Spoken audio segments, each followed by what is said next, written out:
Here's an example of a Thevenin's theorem problem that we're going to do, and we are actually going to use this resistor right here as RL. You can use any resistor that you want, technically, to do Thevenin's theorem. So we are going to create a Thevenin circuit from this particular circuit here. And as you can see, if you wanted to change the values of RL, that would be a lot to have to analyze this circuit multiple times. So we're going to do it just once. And because RL is our load resistor, the first thing we're going to do is remove it. And now that we've removed it, we are going to first find our Thevenin. And remember, in the case of our Thevenin, any meter we use would create a circuit, so there are no dangling resistors when finding resistance. We're going to use that, and we're going to figure out what the total value is. So the first thing we do is turn off the voltage sources, which basically creates a short circuit with those. Make sure we completely get rid of them. And we also take the ground out because it really doesn't matter in this particular circuit, and we end up with this. And this is what we need to find the Thevenin resistance for. So we are looking into those two terminals, going from here to here. And as usual, we're going to start as far away from the circuit as we can and just start combining resistors. So we have two resistors here that are in series, and we have two over here that are in series.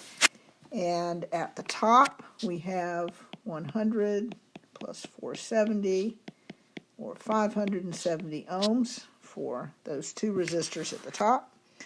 And then the bottom, we have 330 plus 910, which will give us 1,240 ohms for that total. So what we have once we've combined those is basically one resistor, and we've pretty much eliminated all of that, and we've eliminated all of this, and we have one resistor as the combined total of those. So we have 570 ohms here, and we have 1,240 ohms there. And then we're going to combine these two, which are now in parallel, and these two, which are in parallel. So the two in the top loop, we take 570 times 680 over 570 plus 680, and that gives us 310 ohms.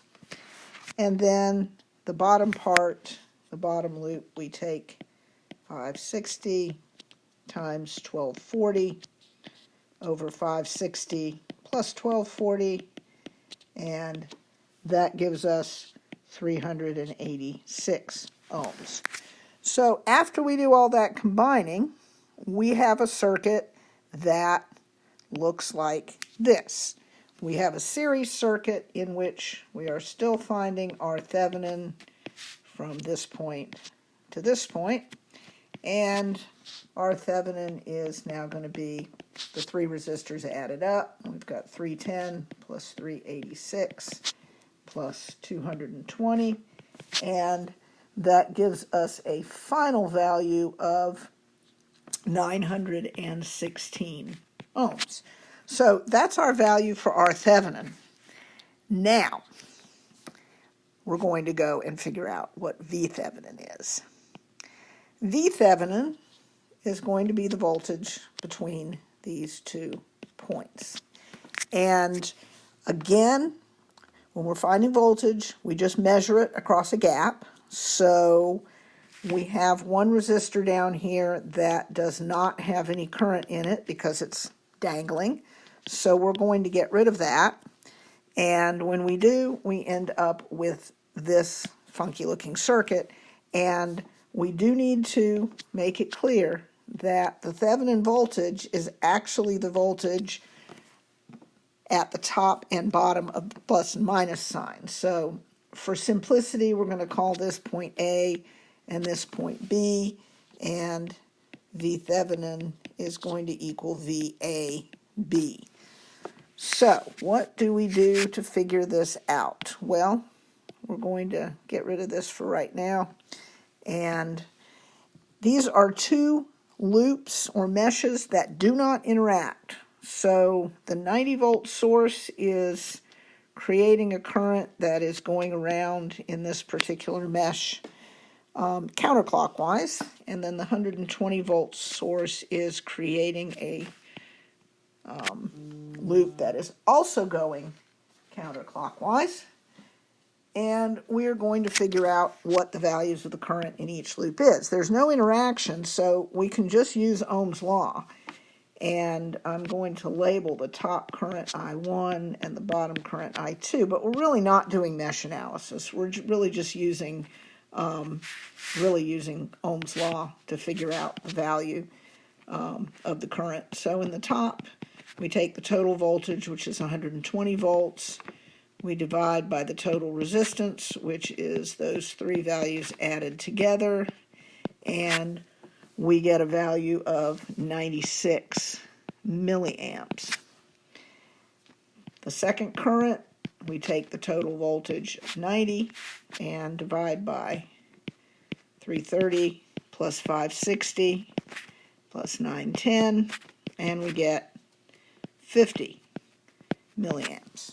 So those are the values that are in the circuit at the time, and we just need to figure out how to get to points A and B.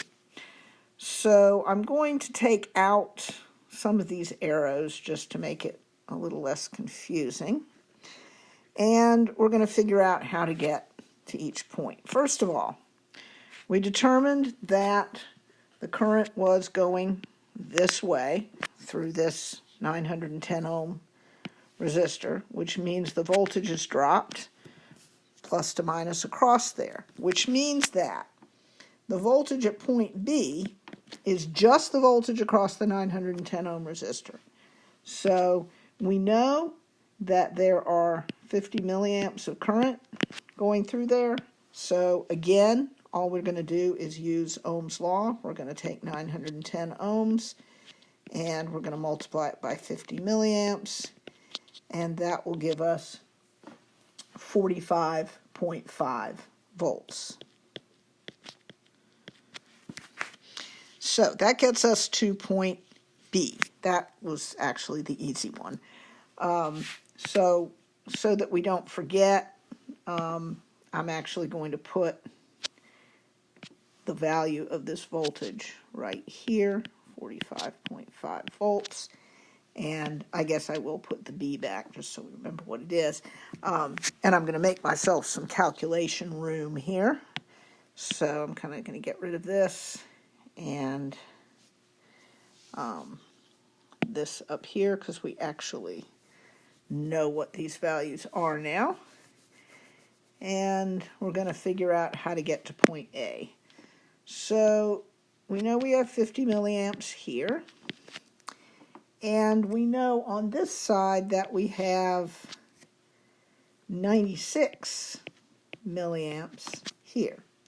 And we know that the voltage is dropped in these directions. So to get from point A, we have to start at point B or start somewhere else, but point B will work.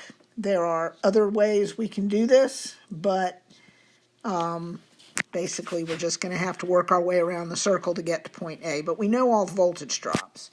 So we could start at point B and go up and up to get to point A. That's probably the easiest thing to do. So we're going to take the voltage at B, which is 45.5 volts, and then we're just going to add voltage drops. We're going to add 560 times 50 milliamps, and then we're going to add 680 times 96 milliamps. And when we do all that, we come up with 138.8 volts, and that would be the voltage at A. So we're going to write that down here. And now that we've done that, I'm going to again make myself a little bit of room here. If we want to figure out VAB,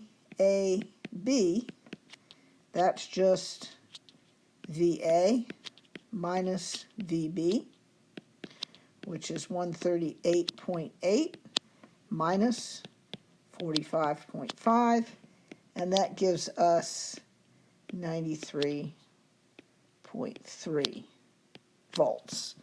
And that is equal to the Thevenin.